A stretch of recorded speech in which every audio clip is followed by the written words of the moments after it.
अगर तुम cosmetic business start करने की प्लानिंग कर रहे हो तो सिर्फ सप्लायर ढूंढने या प्रोडक्ट्स ऑर्डर करने से पहले एक मिनट रुक जाओ, क्योंकि इंडिया में हर साल हजारों लोग ब्यूटी ब्रांड्स लॉन्च करते हैं, लेकिन उनमें से बहुत सारे ब्रांड्स कुछ ही महीनों में मार्केट से गायब हो जाते हैं। और शॉकिंग बात पता है, रीजन प्रोडक्ट क्वालिटी भी नहीं होता, असली वजह कुछ और है। और अगर तुम्हें ये मिस्टेक कर दी तो चाहे तुम्हारे प्रोडक्ट्स कितने भी अच्छे हो, बिजनेस स्केल करना बहुत मुश्किल हो जाएगा। सबसे पहले मार्केट को समझते हैं। इंडिया का ब्यूटी और पर्सनल केयर मार्केट दुनिया के सबसे फास्टेस्ट ग्रोइंग मार्केट में से माना जाता है और इंडस्ट्री एनालिस्ट के हिसाब से अगले कुछ सालों में इसका साइज 27 बिलियन के आसपास पहुंचने की एक्सपेक्टेशन है। मतलब अपॉर्चुनिटी बहुत बड़ी है, लेकिन कंपटीशन उससे भी ज्यादा बड़ा है। और इसी कंपटीशन में सर्वाइव करने के लिए सिर्फ प्रोडक्ट लॉन्च करना इनफ नहीं है। यहीं पर बिगनर्स पहली गलती करते हैं। उन्हें लगता है अच्छा प्रोडक्ट बना दिया, अच्छी क्वालिटी दे दी, अब सेल्स ऑटोमेटिकली आ जाएंगी। बट रियलिटी, कस्टमर क्वालिटी देखने से पहले ब्रांड देखता है, पैकेजिंग देखता है, रिव्यूज देखता है और सबसे इंपॉर्टेंट ट्रस्ट देखता है। कॉस्मेटिक इंडस्ट्री में लोग सिर्फ क्रीम या सेरम नहीं खरीदते, वो अपनी स्किन किसी ब्रांड के भरोसे छोड़ते हैं और ट्रस्ट ही सबसे महंगा प्रोडक्ट होता है। अगर बिलीव नहीं हो रहा तो एक एग्जांपल देख लो। नायका ने शुरुआत सिर्फ प्रोडक्ट्स बेचकर नहीं की थी। सबसे पहले उन्होंने कस्टमर्स का ट्रस्ट बिल्डअप किया, कंटेंट क्रिएट किया, रिव्यूज कलेक्ट किए, ब्यूटी एजुकेशन पे फोकस किया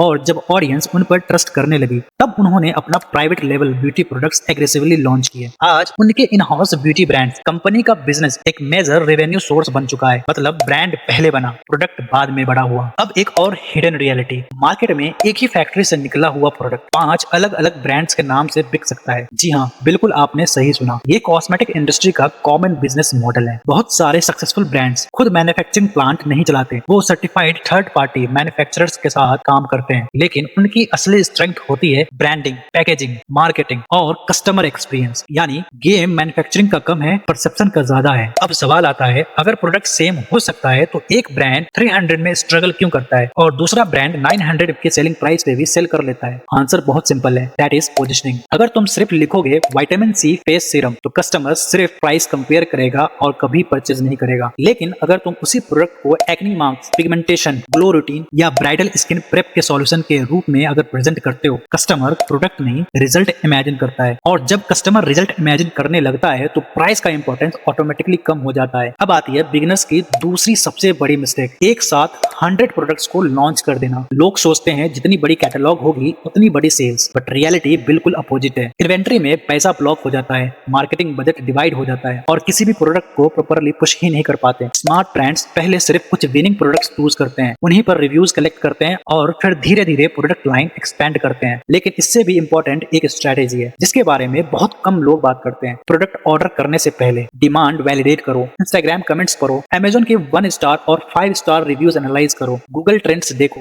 यूट्यूब कमेंट्स ऑब्जर्व करो, कस्टमर किस प्रॉब्लम्स की कंप्लेंट बार बार कर रहे हैं। वही तुम्हारा नेक्स्ट प्रोडक्ट आइडिया हो सकता है। सक्सेसफुल ब्रांड्स असम्पशन से नहीं, डेटा से डिसीजंस लेते हैं। और एक साइकोलॉजी समझ लो, कस्टमर लिपस्टिक इसलिए नहीं खरीदता क्योंकि उसमें विटामिन ई है, वो इसलिए खरीदता है क्योंकि उसे लगता है कि इस प्रोडक्ट से वो ज्यादा कॉन्फिडेंट लगेगा। कॉस्मेटिक इंडस्ट्री फीचर से कम इमोशन से ज्यादा चलता है, इसीलिए सक्सेसफुल ब्रांड्स इंग्रेडिएंट्स के साथ स्टोरी भी बेचते हैं। पैकेजिंग की इंपॉर्टेंस को भी कभी अंडरएस्टिमेट मत करना। रिसर्च बार बार दिखाती है कि फर्स्ट इंप्रेशन परचेजिंग डिसीजन को स्ट्रांगली इन्फ्लुएंस करता है। कस्टमर प्रोडक्ट यूज करने से पहले उसकी पैकेजिंग एक्सपीरियंस करता है। Premium box, clean label, professional branding, ये सब मिलकर कस्टमर के दिमाग में क्वालिटी की इमेज क्रिएट करते हैं और इसी वजह से रिपीट परचेज और वर्ड ऑफ माउथ दोनों इंप्रूव होते हैं। अब अगर तुम जेन्युइनली कॉस्मेटिक बिजनेस स्टार्ट करना चाहते हो तो सीक्वेंस याद रखना। पहले मार्केट रिसर्च, फिर कस्टमर प्रॉब्लम, उसके बाद प्रोडक्ट सिलेक्शन, फिर ब्रांडिंग, उसके बाद मार्केटिंग और सबसे लास्ट में स्केल। जो लोग इस ऑर्डर को उल्टा कर देते हैं वो अक्सर अननेसेसरी लॉसेस फेस करते हैं। सो कॉस्मेटिक बिजनेस में जीत उसकी नहीं होती जिसके पास सबसे ज्यादा प्रोडक्ट्स होते हैं, जीत होती है उसकी जो कस्टमर के दिमाग में सबसे पहले ट्रस्ट क्रिएट कर देता है। याद रखना, प्रोडक्ट कॉपी हो सकता है, फॉर्मूला भी कॉपी हो सकता है, लेकिन एक स्ट्रॉन्ग ब्रांड और कस्टमर का ट्रस्ट कभी आसानी से कॉपी नहीं किया जा सकता। आज के लिए इतना ही। अगर आपको वीडियो हेल्पफुल लगा हो तो प्लीज वीडियो को लाइक करना और चैनल को सब्सक्राइब करना। मिलते हैं नेक्स्ट वीडियो में। Take care, bye bye.